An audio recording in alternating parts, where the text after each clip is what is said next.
Welcome to Burlap Teachers. Enjoy the video. In this video, I will explain how to make delicious donut balls at home. First, let's gather our essential ingredients. You'll need 2 1/4 teaspoons of active dry yeast, 1 cup of warm milk, and 2 large eggs.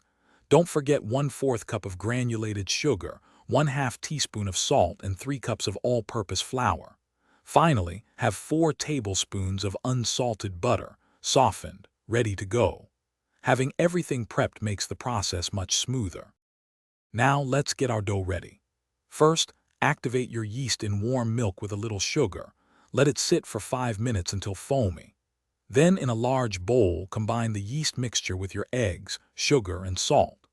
Gradually add the 3 cups of flour, mixing until a shaggy dough forms. Turn it out onto a floured surface and knead for 8 to 10 minutes, incorporating the 4 tablespoons of softened butter until the dough is smooth and elastic.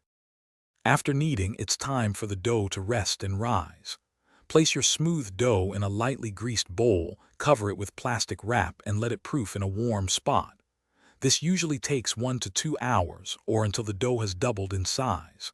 Once risen, gently punch it down to release the air.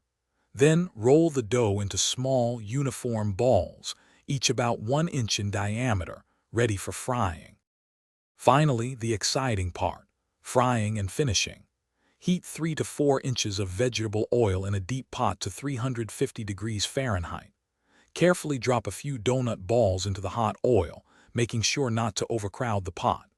Fry them for 2 to 3 minutes per side, until they are beautifully golden brown.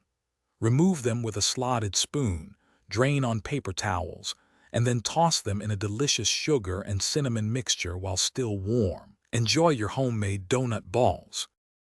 Thanks for watching. Consider subscribing if this video helped you.